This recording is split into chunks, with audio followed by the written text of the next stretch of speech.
face. I just picked my nose so bad, and there's a video, and I need to keep picking. It's Kral's face. Hi, it's Kim Kral. Hi, I'm reporting to you, not live from my closet. Hi, everybody. How is everyone? I am doing pretty well. I got my vaccine last week, vaccine number one. It is very funny. First off, I'll say it's very funny how God, everyone's got a goddamn opinion, don't they? Like, I understand. Look, I get it. Like, I put my life out there a lot.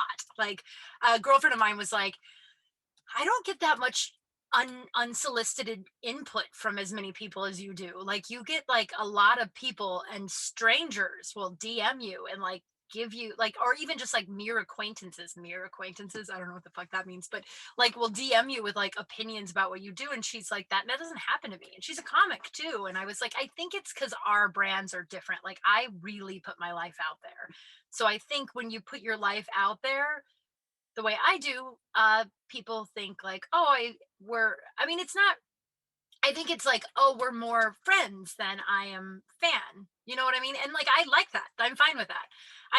And I've gotten better at taking what I like and leaving the rest. You know what I mean? Like when I had COVID, when I was like really sick, I had a really rough time with it because I mean, unsolicited advice coming every which way, like every thing under the sun to like even telling me it wasn't real and I didn't need to wear a mask, like all which way. And I was getting so mad and so frustrated. But now I'm getting to the point where it's just like more and more also everywhere in my life. Did you hear that deep breath? Did you hear that? I mean, it's a struggle to get one, but at least it doesn't take me 43 tries. But like everywhere in my life, I'm trying to do this where I just take what I like and leave the rest. You know, like I don't need to like be like, no, this is like, I don't, would you rather be right or happy? I talk about that a lot, but like just take what you like and leave the rest. So when people give me, so a lot of people gave me a lot of opinions about me getting a vaccine, a lot of opinions. Only a couple of negative. One was some guy who has been commenting on how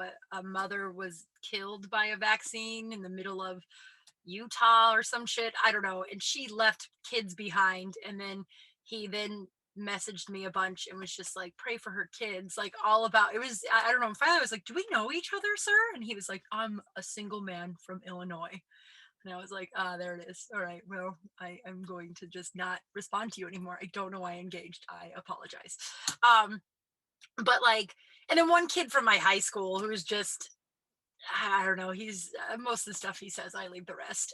But he was like, "Oh, cool. Glad you could get it. Awesome." Like when 70-year-olds in Colorado aren't able to get it. Awesome. Awesome. I thought they said like this weird long, like I thought they said the elderly were going to get it first. Cool, cool, cool. But glad you got one. And it was like, all right, dude, well, I don't know if you know anything about the government and how our government works, but like the states are kind of separate. You know, we have our own little separate laws. And especially with this vaccine, they're getting the vaccine and then each state is allowed to do how they please, right? And though I had a little bit of reservations about getting the vaccine, I talked about this last week about getting the vaccine because I'm not currently bartending, but I had talked to enough people that were like, don't do that high horse bullshit where you're like, I think I'm just going to wait and let someone high risk get the vaccine because it's not pie. You know what I like? It's not like if I don't get my vaccine, it's going to go to someone who needs it. They're throwing a lot of vaccines away because a lot of people are being like, I'm not really working now. So don't. And it's important for like herd immunity for if you can get it, right?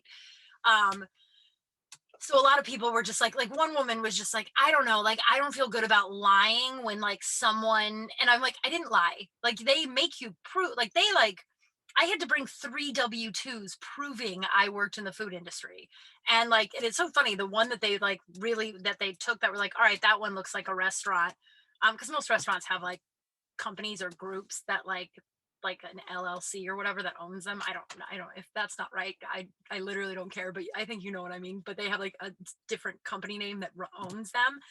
And and so but it's funny, the one that they accepted was the bar that shut down right before COVID even happened, and then COVID completely took it out. But they look to make sure that you are eligible. It's not just like you walk up and you're like, I'm a bartender, and they're like, cool, come on in. Like they like really do their due diligence. And I'm I mean, I'm hoping I mean, I physically can't go back to bartending for a little bit, but I don't know. Now I feel like I'm like making a case, but I think that what I did was okay. Especially a buddy of mine was like, "Yeah, they're throwing away so many vaccines because they go bad, and people are doing the thing where they're like, I feel bad, so just get your vaccine when you can." I had an all right experience. I felt for about 5 days like I drank a bottle of tequila. You know that like hungover once you hit like 30, if you're younger than this, but once you hit like in your mid 30s and you drink too much. And I'm not talking like when you hit your mid 30s and you have like a glass of wine, you're like, oh, I kind of feel it the next day. Yeah, that happens if you're not in your mid 30s. That happens, and I only imagine it gets worse. But if you have like a hard drunk night and then you aren't right for like 4 or 5 days. Like your body takes like 4 or 5 days to get right again, right? And that's how I felt. Like the first 2 days, I was just out. My body was so heavy, my head hurt. And I mean, like honestly, I've been so sick for the last 4 or 5 months that like it was just like, oh, I guess I just lay in bed for another couple of days. What's another couple of days when I was in bed for 2 months? That sounds so sad, but I don't know. I welcomed the rest. I'm grateful I was able to get it. And I can't wait to get the second one. And if you're eligible, please go get it. So we can, I don't know, I'm kind of having a little bit of anxiety about the world reopening. I don't know if I'm the only one that feels this way. Like I don't know. It's vulnerable, I think. I don't know. This whole fucking show is pretty vulnerable. So I guess, I don't know why sometimes I'm like, oh, this is going to get really vulnerable. I talk about a lot in here. I'm going to take a sip of water. Try and breathe. I also get super worked up when I know I should edit that shit out, but I don't want to. I like having the rawness of a podcast. But I also get myself really worked up and it's a tiny space, so that could be why I get a little breathy in here. My nose, the biggest booger. I hope that by when I'm done filming this, I don't look and there's just a massive booger in my nose the whole time. Oh God, I don't know if I've ever talked. I'll get to the world opening up and fears around that because I think a few people I've shared about this in my meetings, and a few people have been like, dude, me too. Can we talk? So I know, like, I know there's a lot. Like, I know some people who really never skipped a beat. Like, the only time they really quarantined was when everything was shut down. But as soon as everything kind of opened, they were out every night. And I don't agree with that. And I think that those people are, and also during quarantine when things were shut down, they were gathering, and like that sucks.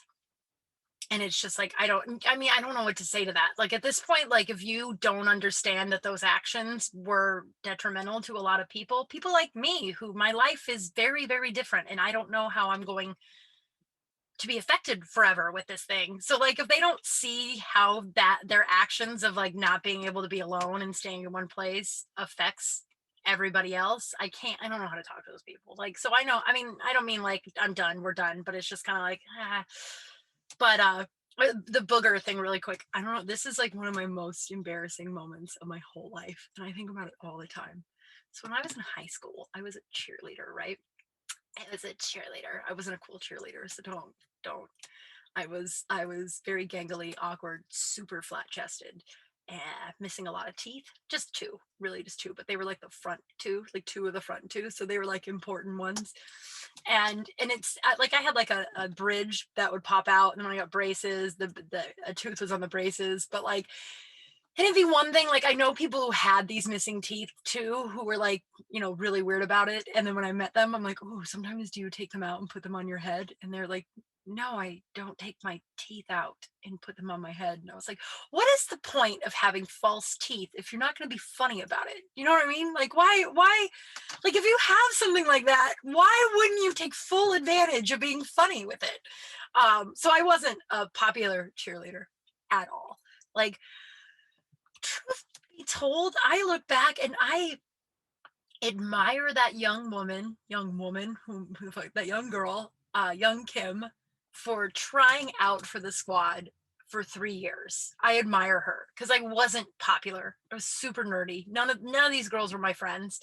Um, And a lot of them really nice to me. I'm not like knocking them. A lot of them are really nice to me. Some of them, they were the stereotypical cheerleaders, but like for the most part, they were nice to me. But we weren't friends, so it wasn't like I didn't go to the parties with them on Friday nights. Like and I was painfully shy around them, painfully shy. Like not even, like I mean, like mute almost, right?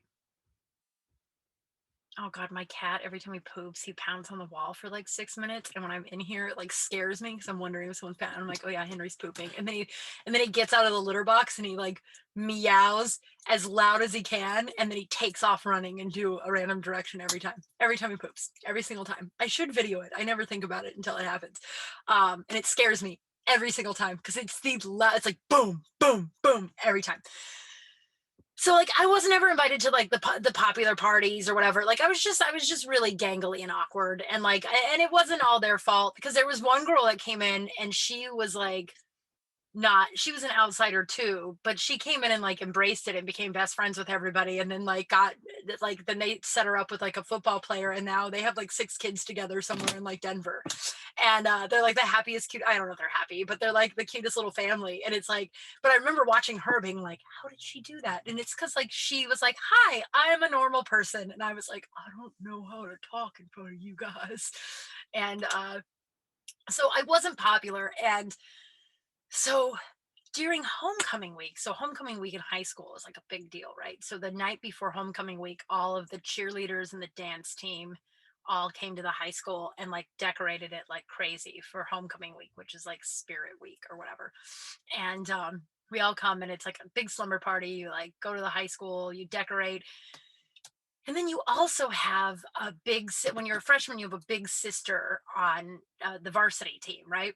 Which is so embarrassing. Like I think about this girl all the time. Sometimes maybe I should just reach out to her because I have this weird guilt around it. She probably doesn't even remember. I didn't know that we were going to get a big sister, and I didn't know that dynamic, and I didn't know that with your big sister, little sister relationship, when you go to like camp or homecoming, you're supposed to get each other like some sort of high school mascot, which ours was the Bears uh themed present. I didn't know. Nobody told me. I wasn't friends with anybody. So like and I didn't know I was gonna be a big sister. So this poor girl, she comes up to me the first time we're supposed to meet our big sisters, right? I think it was like the summer when we all went to camp, which cheerleading camp is much what I imagine hell to be like. I did not think I was going to talk about this today, but here we are. Much what I imagine hell to be like. Oh God, everything's a goddamn cheer, everything, and it's so hot and so hot. Literally everything's a cheer. I remember I was walking back, we go to like CU Boulder, which is like in Colorado, which is a college campus, and you go there and you stay in the dorms for like I don't know, maybe it's a week, I can't remember. It's like 4 or 5 days, and it's so hot, and you're supposed to have like matching outfits with you like I don't know how much my dad spent on this. I think it was like $1,000 a year or something like that, because like these cheerleading outfits alone, like one a day was like $50, like for your like matching sports bra, matching shirts and shorts. Like we have a shirt that was like, there are two types of people in the world: people that are cheerleaders and people who wish they were. And my dad was like, I don't think you should wear that around your friends, because if you're not friends with the cheerleaders, dude. I don't know if I ever told you how weird my dad was around about me, about not, oh, here we go, yeah, we're just going to tell you about my cheerleading years, I guess, today. And I won't tell you about my fear about the world opening up. So it was a camp, and it was the first time, like, so this girl comes up to me, this like varsity cheerleader, and I'm so nervous around these girls. They're all so pretty. They have like moms and shit. They have like moms. Like I didn't have a mom, right? So like I didn't have someone to explain to me how to like put on basic makeup or deodorant or shave my legs. Like I just didn't have any of that stuff. So like all these girls were so pretty and so like put together and not weird. And they definitely probably hadn't in the near past peed their pants from laughing too hard after playing dolls with their best friend Aspen. You know what I mean? Sorry, Aspen. Um, so it was just like just different worlds. So this like pretty blonde girl comes up to me. Her name was Ashley. And she comes up to me and she has this like cute little bear that was like dressed as a cheerleader. I don't know. It was like a bear and it was golden green or whatever. It was our high school colors. She comes up to me and she's like, "Hi, Kim. I got you this. My name is Ashley." And I was like, "Oh, that's nice." And I had no idea who she was. I just took it. I thanked her and then I walked away. And then I read, and she like the look on her face is burned in my head. I think this is the moment that I give myself permission to let that go. Do you guys have anything in your life that like you're like, man, I think about that guy all the time and I was so mean to him, and you were like 12? You're like, I think it's time. I was 14 years old. Whew, I had to take a breath. I was 14 years old. So like I was like, thank you. And I walked away and then I read the card and it was like, "Hi, I'm Ashley. I'm your big sister. I'm so excited to get to know you this year," and blah, blah, blah. She's probably so disappointed because I was the nerdy cheerleader.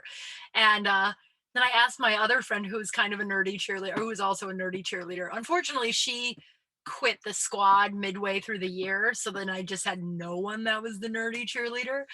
This other girl was like an outsider because she came from another school. And so at first we were kind of buddy buddies, but then she quickly learned that I was real nerdy and she wasn't. So she was always nice to me, but always was like, "Okay, Kim, why are you talking to me?" Like, I don't know. She's like smoking hot now too, by the way. We're friends on all the socials and she's like crazy hot. She was always hot then, but like she's like uncomfortably hot for the age we are, right? Where I'm like, I mean, not that we can't be hot at 40, but like, and we're not 40, but so hot. So the other nerdy cheerleader, I was like, "What's this?" She goes, "Oh, you get it." And she had an older sister that was a cheerleader. So she like knew the ropes. So she got her big sister a present too. I didn't get this girl a present. I felt so weird and so guilty. I ended up making up for it, but like we got her this like crazy present for regionals, which is like a cheer competition. Man, those things were rough. I've talked about this where there are videos. I think I've told you about my cheerleading days. There are videos out there. I have some locked in a trunk in my closet, like 6 feet away from me right now, that I will never show anybody. And I fear the day that people see these. Oh my God, I think I did talk about this because I remember some guy from my high school messaging me after. Oh, well, here we are again. If you're new to the show, I'm repeating myself. But yeah, he DM'd me after he listened. He goes, "Hey, I have those videos in my possession." And I was like, "Oh, it's creepy. It's creepy you have those still. It's creepy you have those because they're like 15-year-old girls. It's not like, and it wasn't like, why would you have that? Why? I don't know." So the homecoming week, we're decorating everything, and my big sister, who already is just like, the look on her face was always like smiling, but like the blank eyes, like, what the fuck is this girl talking about? I was so nervous. And so we had to decorate each other's lockers. Like I had to decorate my big sister's locker. My big sister had to decorate my locker. And so all night, and I was feeling pretty good. This is so embarrassing because I remember feeling pretty good that night, like walking around, and like the dance squad. I was friends with most of the dance squad because they were kind of rejected cheerleaders. So like I was friends with those girls. So it was like not as a humiliating night as it normally is. Like I wasn't as shy. So I was feeling pretty good. Like I was like popping around, being social, decorating my big sister's little locker for hours, hours. And then I went to the bathroom and there was a gigantic, gigantic booger in my nose, like just hanging out. And I was like, oh my God, the shame and the embarrassment, you guys, I can't describe to you. You probably have a moment like this in your life. You probably are like, oh yeah, that one time. And like, it wasn't just like the embarrassment of the booger, but it was also the like shame that no one was my friend anywhere in that building that would have been like, "Yo, girl, you got a booger in your nose."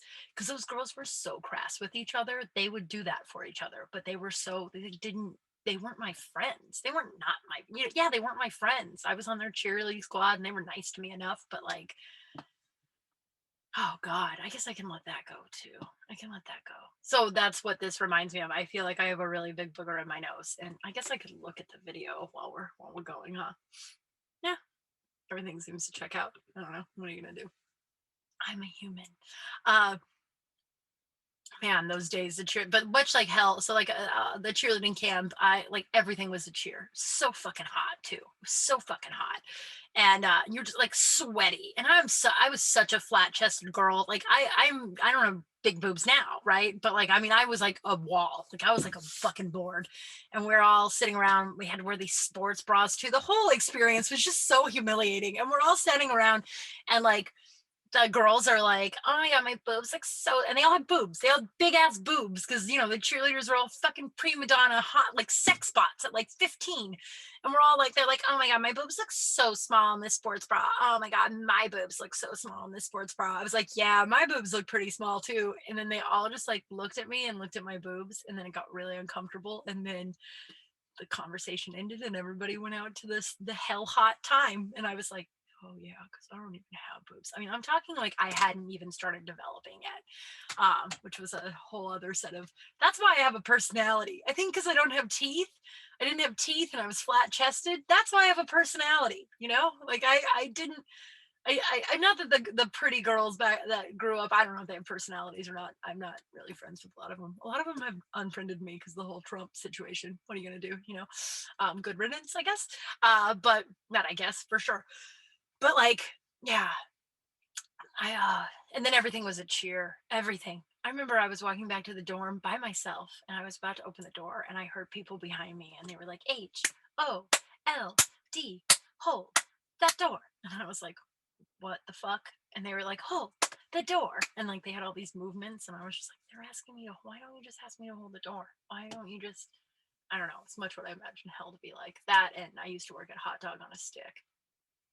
God, I'm just dropping some bombs that I didn't even, I used to, so when I first moved to Los Angeles and first ventured out into my adult life, like supporting myself, I had this really big fear that I would never have enough money, that I wouldn't be okay out in the world, right? Like my dad didn't really teach me a lot about money or about paying rent or any of that stuff, right? There was just like no guidance whatsoever. Like I got in like $20,000 worth of debt. Like I'm gonna say like the first year I moved to Los Angeles. That's all gone now. New debt, but not like that. But like because I just had no idea. But I was so scared of not making enough money that I would apply, like I would see a now hiring sign and I would just apply to the most ridiculous jobs. And so I was, oh God, it's so embarrassing. I can't believe I haven't told you guys. So one time I was, if you don't know hot dog on a stick, it is a corn dog uh, hot dog stand that's in, I think it's just all in Santa Monica. I think it's all just on the west side, Santa Monica, California. I don't know if it's anywhere else, but there was one in the mall, the Santa Monica Mall, and then there was one on Venice Beach. And I really loved it, and I applied to work there. Now, when I was 21, I looked like I was 14, right? Like for sure. And then we had to put all of our hair up in these hats. There were these like, God, I'll tell you one of my biggest regrets in my life, but we had to put all our hair up in these like top hat kind of things. Like they were like, I don't know, Google it. I'll put it on my story, okay? So you can see, not of me personally in the hat, but like so you can see what the hat looks like. So, but with all of my hair up in there, I looked like I was like 10, right? So my boss was like this 16-year-old girl, and she just like bossed whatever. It was also much what I imagine hell to be like. Like everything was just a chant and a yell, and you had to be super vibrant. And I was like 21, and I'm working like you when you made the batter, like when you put the hot dog in the batter, you had to yell really loud, batter up in your best umpire voice. And yes, and one time, the first time I did it, I like put it in, and my 16, I don't know, bitch was young, comes over to me, my 16-year-old boss comes over to me and she goes, Kim, you didn't say batter up in your best umpire voice. And I was like, oh right, I forgot about that. I'll get them next time. And she goes, yeah, I'm going to need you to say batter up now. And I was like, oh, batter up. And she was like, I really don't think that's your best empire voice. Like so humiliating. I don't even remember. I think it was just like, batter up. I don't know. I can't believe I did that. I'm so embarrassed. If you watch the video on YouTube, I'm blushing right now, probably.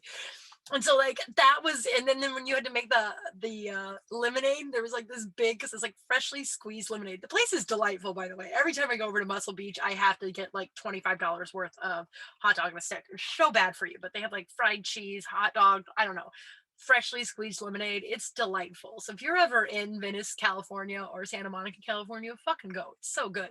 And but when you make the lemonade, there's like this tub, and you have to like do this dance like dun, dun, dun, dun, dun, dun. I like, you have to like move in a circle, and then you have to do it where everyone watches you, and everything is so bright, it's so uncomfortable. I cannot believe we worked there. I remember my first friend in LA, who is now like my sister, right? Her kids call me Aunt Kim. Like, we're like best friends, right? We met each other 15, 17 years ago.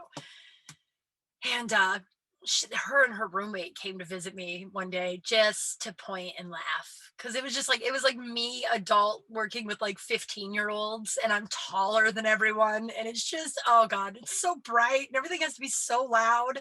And so one of my biggest regrets, so I didn't need this job, by the way. I had another job. I had a full-time 40-hour-a-week job. I just worked this job on the weekends because I was just scared of never having enough, right?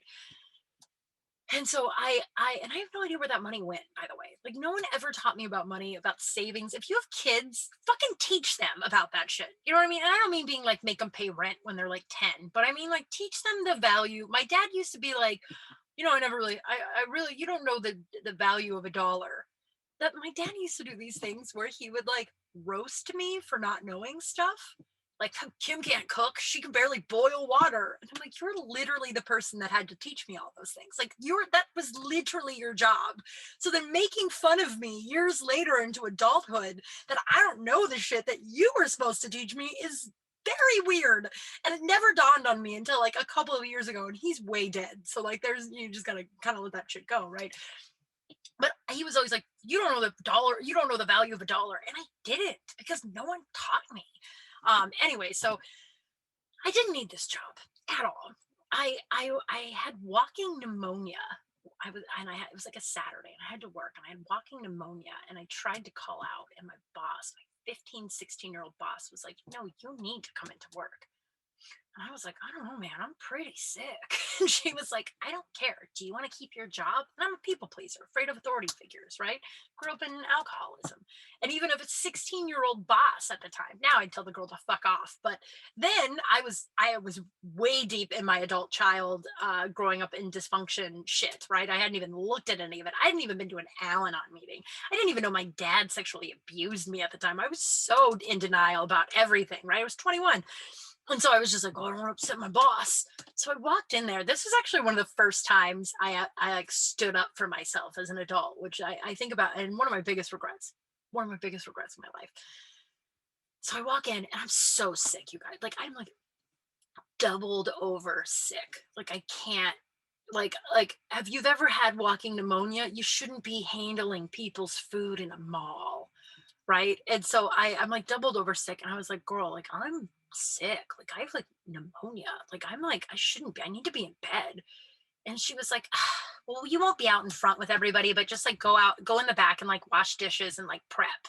So like, definitely touch all of your stuff, like all of the food." Sorry, I just got a text, and I get really distracted very easily. But go and get, like, touch all of the stuff that's going to go in the customer's mouth for sure. And while you're sniffling and coughing too, because it was like to the point where I couldn't control any of this stuff, right? I was on a ton of meds. Anyway, so I'm back there, I'm washing dishes, and I'm about to pass out. And this voice goes, what the fuck are you doing? Go home. You don't need this job. This job isn't paying any of your bills. Like, my paychecks were like $112 a week or some shit like that. Like, they were like, it was like, which is like $500 a month. It would have been cool if I knew to like sock that, whatever. Whatever. Again, if you have children, teach them about savings and money and stuff like that. Like, I had to learn that the hard way. So, but I digress. So I'm back there, and I'm like, I'm washing the dishes, and I'm like, girl, go home. What the fuck are you doing? What the fuck are you doing? And I don't stop texting me. This person is just like dun, dun, dun, dun, dun, dun, which they don't know that I'm doing this right now. Do you ever do that where you get like super annoyed at someone and then you pause and you go, oh, they don't know that I'm recording right now. They're just responding to a text I sent 3 hours ago, whatever, right? So uh it's like, girl, go home. And I was like, can I just do that? It's like, yeah, you can just do that. No one's like, what? You shouldn't be here. So I walked out and I looked at the girl. I think her name was like Farah or some shit. Actually, it was Farah because she took my very first headshots. Um, very first headshots. That was a really weird experience. Some 16-year-old girl who was my boss at Hotdog on a Stick took my very first LA headshots. I'll post a picture of them. They weren't really that bad. My forehead looks like you could park like a 2x4 on it. That's not a car, a Buick. My forehead looks like you can park a Buick on it, but it always kind of does. But that's why I have bangs now. um, it's so funny. I shaved out. Okay, that's another story. I'm like bing, bing, bing, bing, bing. So I go out and I'm just like, hey, Farah, I'm gonna go home. And she goes, you're going to leave me here? There's literally no customers. I was like, yeah, I have walking pneumonia. I'm like really sick. It's weird you're not freaked out. You're going to get really sick. And she was like, if you leave, you can't come back. You don't have a job at Hot Dog on a Stick anymore. Like your future at Hot Dog on a Stick is officially over. It was like something dramatic like that, where I was like, yeah, I'm cool with that. It's fine. The $7 an hour, whatever minimum wage was at the time, I was like, in California, I was like, it's cool. I work like 4 days, I work like a day a week. I'm fine. And she goes, fine. Leave your hat when you leave at the office. My biggest regret is leaving that damn hat. What were they gonna do? How were they gonna prove? Or what would they have done if I stole the hat? I've stolen a lot of stuff in my life, you guys. In high school, I stole thousands of dollars of stuff, mostly because my friend Aspen and I had, troubled homes. Not really, she didn't really have a troubled home, but we just had, just troubled youths, and we had a lot going on, and we wanted attention. I don't know. I think that was like kind of the like whatever, but we stole thousands of dollars worth of stuff. We ended up having to go to petty theft class. That's a whole other story for another day. I'll write it down on the list to tell you about. But I've stolen a lot. As an adult, sometimes I shoplift just to feel alive. I'm just kidding, but I like to say that to people and see them be like, oh, I have accidentally stolen a few things that I do currently use. I stole my current yoga mat, but that was a full blown mistake. Like it was like in a thing that I bought. Like I bought this like ottoman and it was inside the ottoman. I don't even know if that's the right word for it, but it was like this box that you sit on or put stuff on. And it was in there. And I got home and I was just like, I'm not going to go back.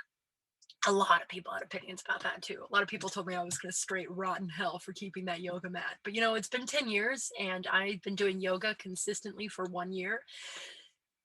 And I don't have any regrets. I do not have any regrets. So I regret not keeping that hat. I regret not keeping that hat. Um oh man. So I am back to the original part of this whole thing, this whole adventure. My brain really is like bees. My buddy told me that. My old friend in Colorado said that my brain is like bees. Hi Ray. I don't even know if Ray listens anymore, but I say hi to him every now and then when I think about it, and I talk about how my brain is bees. Um, but yeah, I'm a little scared of the world opening back up.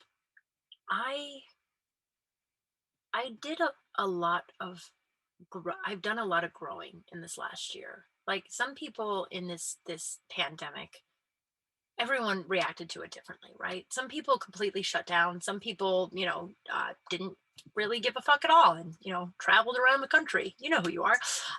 You're a trash can. Um, but and then some people didn't know what to do, and just everyone reacted differently. And I chose on day one, which was about a year ago, literally a year ago right now, which is fucking wild. I chose that I had a couple, like I was so scared going into lockdown because I was barely hanging on by a fucking thread. It's so crazy to reminisce right now. Like a year ago right now, I was barely hanging on by a thread. The man that is back in my life was leaving my life, and I was very sad and very confused, and I knew that it had not a lot to do with him, that there was a lot of other stuff behind, like the sheer sadness I had about it. I knew there was more to it than just this guy, but I was like hanging on by a thread, and I was like, I am not going to be okay alone in lockdown. Like, I knew I didn't want to take the route. Like, I knew one girl who, actually 1 year right now, she texted me after the governor announced the shutdown, the 2 week shutdown. She texted me and asked me if I wanted to go to her St. Patrick's Day party that she was throwing. And I was like, girl, they just shut everything down and asked us to stay home for safety. And she's like, I don't give a fuck about that. I'm not gonna be able to stay home. Like, I definitely just went to Bevmo and spent like $400. I'm gonna be drunk the next 2 weeks. And I read that, and that was like the beginning of the end for this girl and I, because it was just like it was like the second part of the beginning of the end. There's way more when the guy that when the guy broke my heart. I She was, quote, my one of my best friends, and when I told her how sad I was, she just like blankly stared at me and then said, oh my god, I'm so happy right now with my guy, and then told me all about her new guy. And I was just like, oh, you're a bad friend. And then she said this about drinking and like not giving a fuck about the safety of others. And that was really the beginning of the end for this girl and I wish her the best whatever people grow apart. I don't have resentment or ill will. I just have other I protect my energy now, and that sort of energy isn't in alignment with my energy. How is that for a PC way to say that I'm not friends with her anymore for a reason? But I saw that and I knew, I was like, I don't want to be drunk for 2 weeks. Like, I want to make this matter. And but I knew, like, and I was barely going to ACA. Like, I was going enough, but not enough, like ACA is my recovery program I'm in, adult children of alcoholics and dysfunction. And as always, if you are listening to this and you relate to anything I say and you want more information on ACA and any route, please email me. Feel free to email me, crawlspace@gmail.com. Always, I'll send you more information about it because it fucking changed my life. In the last year, my life has fucking changed. And I know it'll be weird to be out in public, but I've had a lot of like interactions with people on Zoom and boundary setting like that. It's not like I've just been alone in a hole and now I'm like, oh, now I gotta go out and see if my stuff works. My vagina. Just kidding. I don't know what that means. But I was like, I was like, I called my sponsor at the time, who's no longer, I have a new sponsor. I think I've talked to you guys about. I called my sponsor at the time, and I was just like, I don't know what I'm going to do. Like, I don't know what I'm going to do, because I was already on unemployment because my nightclub had shut down for a month just to remodel, and I was like, I'm already on unemployment. And my sponsor at the time was like, look, you have credit cards and you have savings. That's A pandemic is literally what those things are for. So you're going to be fine. And she was like, it's only going to be 2 weeks. You can reach out to me. Actually, she was kind of insensitive about the whole thing, because it was just like, I don't know, it's only going to be 2 weeks. You're going to be fine. I was like, no. And like, in her defense, I wasn't like, I'm not going to be okay. Like, I was so scared.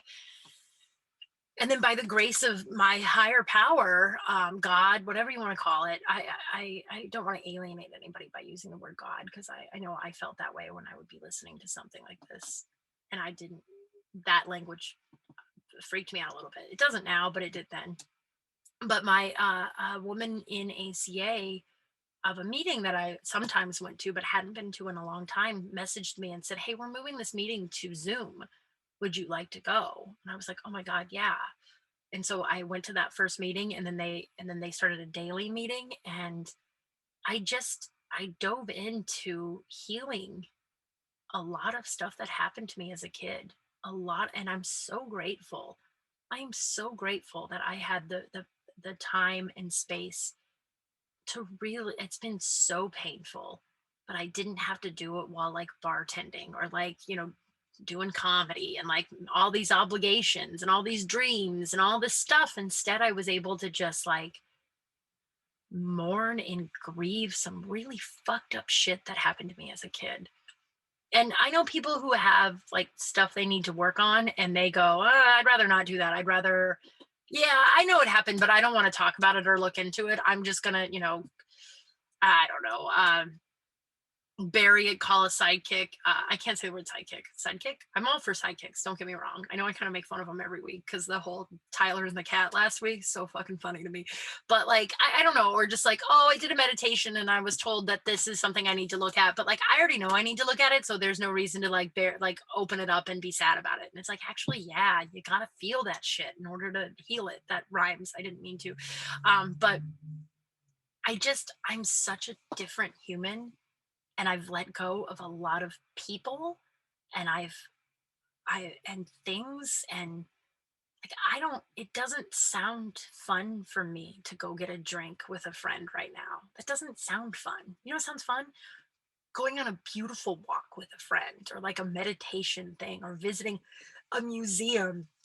But just going to get shit house down the street with a couple of friends, like that just doesn't that's not me anymore. And it's like I'm scared of the world reopening because I don't know where I belong now. I don't know where I belong in this new world. And I know I'm not, I know I still want to do comedy. Obviously, I'm a comedian. I love it. That's my, and so I'm like terrified of being asked to do it. And I'm terrified of no one asking me to do it. You know what I mean? Like, I'm scared of, I'm scared. Like, I'm scared I'll just like get scared and revert back to who I was before. And it's just like, even if I could go back to that person, or that where I was last year, I wouldn't belong there anymore. Do you know that? I don't know if anybody else is having these feelings besides a couple of people. I have a few friends who've talked to me about how I just don't know where I fit in this new world. And I think that's a good thing. It's just really fucking scary. It's just really fucking scary. I've got a lot of goals, a lot of things I'm working on, a lot of cool shit that's coming up that I can't wait for you guys to see and hear and all that stuff. I'm very excited, but it's all really scary, and it's all about just putting myself out there. And I'm terrified I'm just going to change my mind and turn around and go back to the girl I was last year when I was barely hanging on, and when it was like, oh, I don't know how to handle this thing. Instead of walking through it, I'll just go get drunk with this one friend. They're always up for getting drunk. And it's just like, that doesn't sound, I'm just not her anymore. And I'm so grateful I'm not. And I'm so proud of the woman I'm becoming. And I don't know. So I'm having a lot of fear and anxiety, but that's good. You know, it's good to be scared. Do it anyway. That's what Carrie Fisher said. Have your fears, but do them anyway. Like act as if, um oh guys, it's so scary. But I'm gonna go, I'm one lucky broad. I'm one lucky broad that I have the type of ties to the world that a woman messaged me and got me back into ACA. And I'm one lucky broad that I have attracted the type of people I have in this last year. Like, so many new friendships have developed in this pandemic, and like one friendship in particular is just like one of my best friends. Like, this woman is my fucking idol. Like, she is just like I can't explain how grateful I am for her friendship and her support and her cheerleading me on. And like, I can't explain, like, but we haven't seen each other in person in a year. Like, we knew each other before the pandemic, but we haven't seen each other. But I see her over Zoom probably 6 times a week, right? And like, it's like, and then I'm one lucky broad that like I developed this new self-love, self-worth in this pandemic, that the toxic people that were a part of my life before just sort of fucked off. Like, they don't reach out to me, they don't contact me. Like, there's no like, and there's no bad blood. I don't care. Like, I hope there's none. I mean, maybe there is on their side. Who knows? Not, and that's also none of my business. What people think of me is none of my business. And so I'm just one lucky broad that like I used this last year to grow. And I'm just really scared about my new place in the world because I don't belong where I was last year. Yeah. And then here's a fun question. Here's a little right turn for you, and then we'll get into some poop scoop. Here's a right turn. So I was thinking to myself this morning. So there's the vulnerability. Now I just have some questions for all of you. But I was at, no one asked me. I was see someone asked me, and I'm like, no one asked you. You asked yourself this morning, and then you were curious what everybody else felt.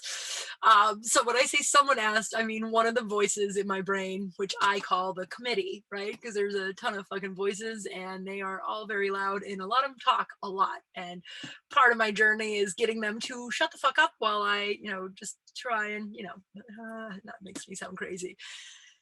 My old sponsor and I told her I heard voices and that I talked to my dead father a lot, and that made her tell me thought I needed to go to therapy. And I was like, everybody I know who's lost someone dead in their life, like close to them, everyone I know that hasn't lost someone close to them doesn't have any idea what I'm talking about. But the people that are like, oh yeah, I talk to my dead mom all the time. So like I knew that she had she has never lost someone like that before. Um, anyway, I don't know why I told, but so I was thinking, I asked myself, one of my voices asked myself if I could have dinner with like 6 or 7 people, dead or alive, who would I have dinner with? Like a dinner party. Now, dream guests, John Lennon, obviously. I don't know why that's obviously. Maybe you guys don't think it's obvious, but obviously.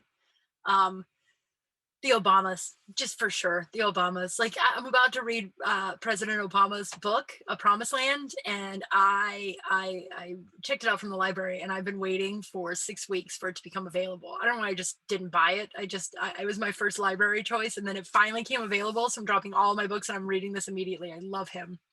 And of course Michelle Obama. Like if you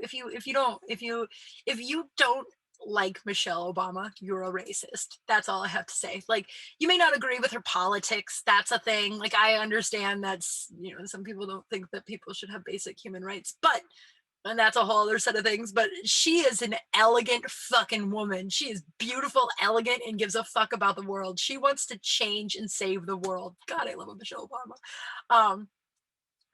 Sarah Michelle Gellar. You guys know about my Buffy thing. For sure, Sarah Michelle Gellar. John Elway, about my Bronco thing. I don't know, Sarah Michelle Gellar and John Elway might make me spontaneously cry. This whole dinner, I'd be a total wreck. Martin Luther King. It's so interesting. Like I never, until I have a show on stereo, as most of you know, stereo up, download it for free. Kelsey Lane and I have we do a live show every Tuesday and Thursday evenings where we learn stuff. And I didn't know much about Martin Luther King. Basically my whitewashed education in Littleton, Colorado was like Martin Luther King was just like, hey, yeah, he was a great guy. Everybody loved him. Don't worry. Everybody loved him, including the government. We all were on board with this. I, for sure, your teacher, am on board with this. Not racist at all right here. We'll talk about Rosa Parks some. I have a dream. And everybody was on board. Thank God February is over. We don't have to talk about Black people anymore. Like it literally was like that quick where it was just like, yeah, I didn't know anything about him except for he had a dream and Rosa Parks refused to go to the back of the bus. Like literally, like and we learned the same thing every year. It's just the same thing every year. And it was like, the teacher, it was just always so uncomfortable, right? And so I was like, I want to learn about Martin Luther King, which, man, I mean, I could get into it. If you want to hear the whole episode, it's on stereo. But just like, I'd never seen him speak before. I obviously you saw like bits and pieces of the I Have a Dream speech as a kid, but like once again it was just like so quickly. Black History Month was just like, let's just get through this, everybody, we're gonna be fine. And once again, we're not racist, we were all on board. The US government was not on board with Martin Luther King. JFK was, and then Lyndon B. Johnson was for a little bit, and then it wasn't popular to be, and then and then Martin Luther King just stood up for what he believed. Whatever, I could get into the whole thing, but so I had never seen this man speak before. Like I had never seen, oh god damn it, I'd never seen him speak for a long period. And he was such an intelligent speaker. Like he picked, like I get why he led a movement, you know what I mean, why he was able to, like his charisma, but also like he spoke so deliberately. Like every word that came out of, he reminded me of my papa. My papa, if you guys don't know, my papa was my grandfather that passed about 25 years ago. I don't know, a long time ago, but he still remains my favorite person that's ever existed. which will bring me my next couple of guests. But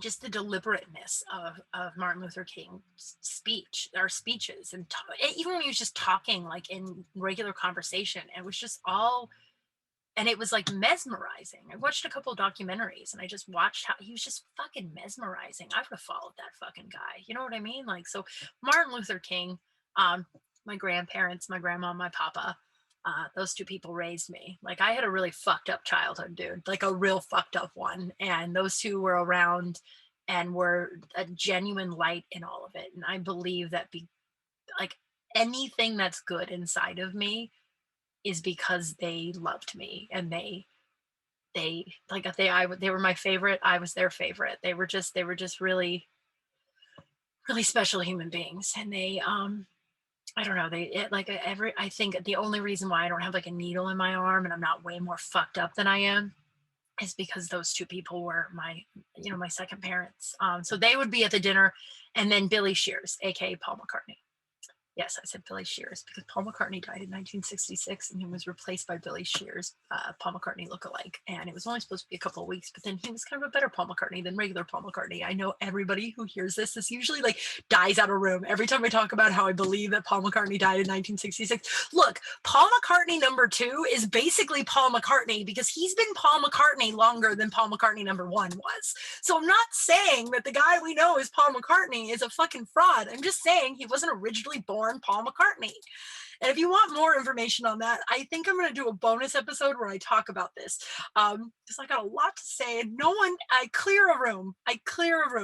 No one wants. Everyone thinks I'm great. Like that's, but I would have, and then of course, like then you'd want to have Paul and or not Paul, Ringo and George in there just to have like the full round into the Beatles. And then I would say my grandma Wanda, and I have an Aunt Deanne who died like years before I was born. My grandma Wanda died when I was 14, and my Aunt Deanne died when I was -5. And I would like to just, I don't know, I'd like to meet Deanne because I heard she was pretty funny. She was my mom's like best friend, and I hear she was really funny and really charismatic and awesome. And she died at 18, which is just completely heartbreaking. And then my grandma Wanda, I didn't get to really hang out with her much, you know. I was shielded from she was a Jehovah's Witness, and I was shielded from that and her for all the life that grandma was around. So I'd love to hang out with her. So those are the people I would have. So I'm going to ask this on my Instagram and then or DM me. I'd love to know who you're like.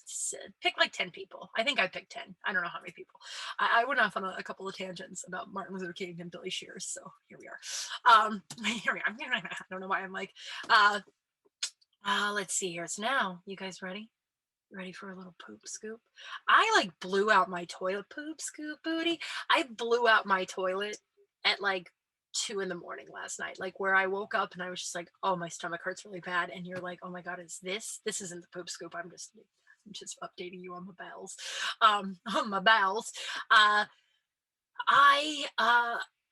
had the stomach ache where I was like, uh-oh, I have food. This is the thoughts that popped in my head. Uh-oh, I have food poisoning. Fuck. So that salad wasn't a good idea.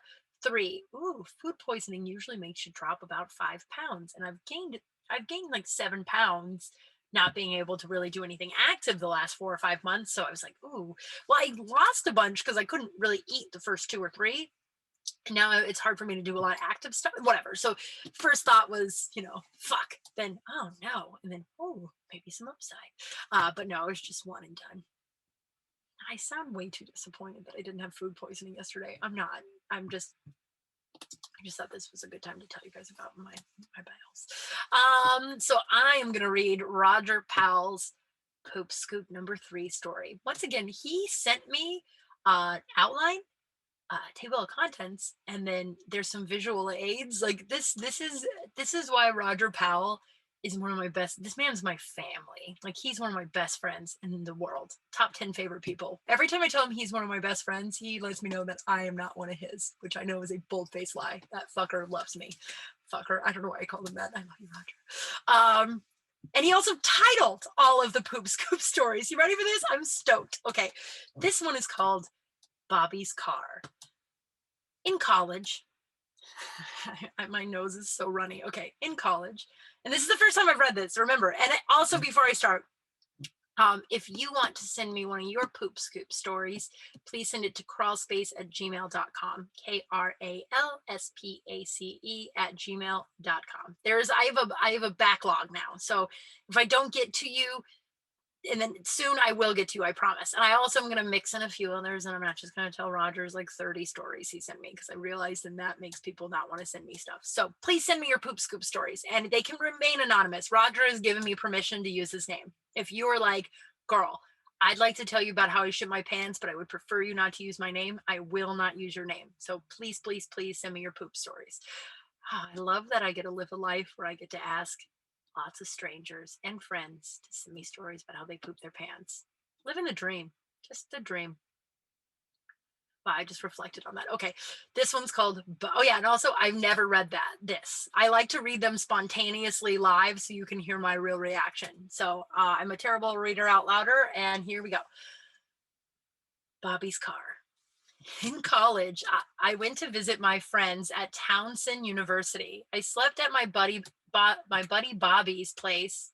I slept at my buddy Bobby's at place. I think he just meant to say my buddy Bobby's place, whatever. And in the morning, he drove me back to my parents' home, about 40 minutes away. Bobby was and is one of my best friends. Oh, so I guess Bobby gets to be one of your best friends. I've never written that I'm your best friend in writing. I'm just kidding. Bobby was and is one of my best friends. So I was very comfortable talking to him about all of my gross body stuff. About 30 minutes into the trip, I told Bobby that he needed to drive faster because the brown horses were about to stampede. The brown horse is about stampede. That sounds like stuff my hillbilly family would say about pooping. Um, but that only made him giggle. I tried to concentrate on my breathing. Oh man, we've all been there. I thought, I'm 21 fucking years old. I am not going to shit my pants in a car in the middle of the day.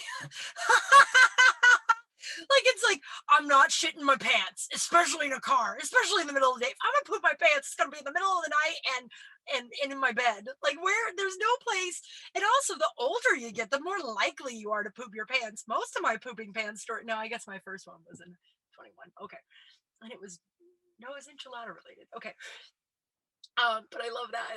I'm not, especially in the middle of the day. But all I said was, drive a little faster, Bobby. I started sweating and talking more in a whisper. Bobby can't stop laughing at my agony. Drive a little faster, Bobby. He got to a stoplight about 2 miles from my house, stopped, then forcibly hit the gas at the green light to fuck with me. That's when I calmly said to Bobby, don't worry about it. Half laughing, Bobby said, what?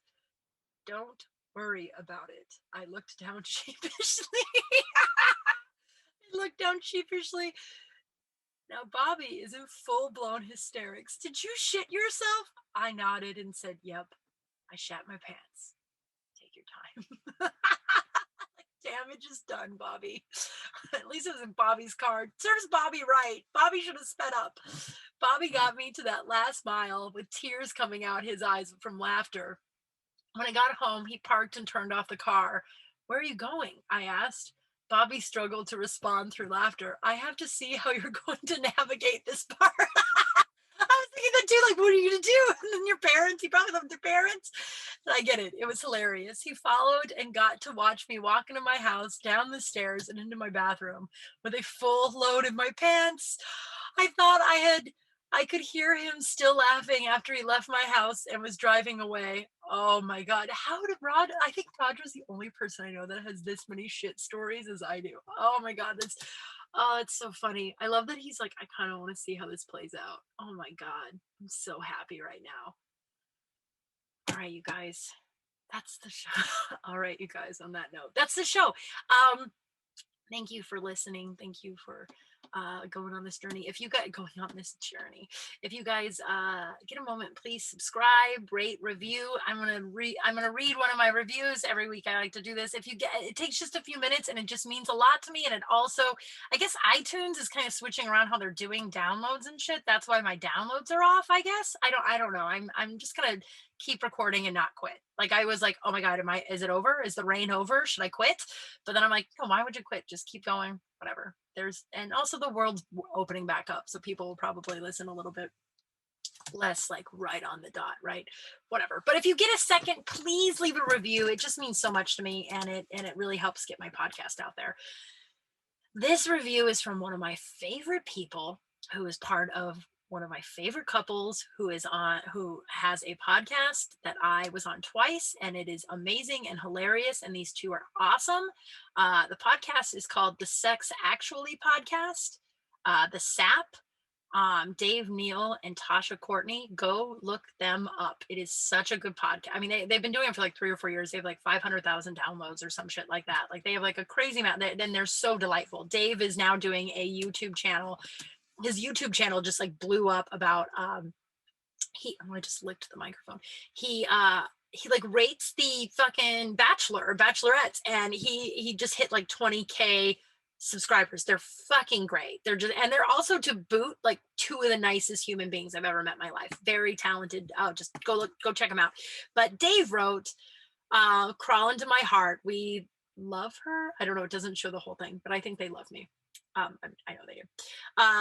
You're the best. It says, you're the best. Your stories and authenticity, why can't I say that word? And authenticity are so uniquely yours. Please keep growing and sharing. You deserve an army of fans. Love, Tasha and Dave, the SAP. Oh my God. That just makes, it's so nice. And they just got engaged, like, I don't know, right before the pandemic. They're just awesome people. I just fucking love these people. So yeah, if you guys get a second, please leave a rating, review, download the podcast, share it with people. I would love that. If you want to follow me on everything, it's KYMKRAL on Instagram, all that stuff. Please email me. If anything in here is like, oh, I have that problem too. What is your, like, if you hear something that I say about my recovery, I love to share that stuff. I'm not shy about it, obviously. If you have some poop scoop you want to tell me, or even just say hi, I would love it. Email me at crawlspace@gmail.com. And I think that is the show. I don't know. I feel like I've had a booger in my nose for an hour. But you guys are wonderful. Thank you for listening, and I will see you next week. Bye.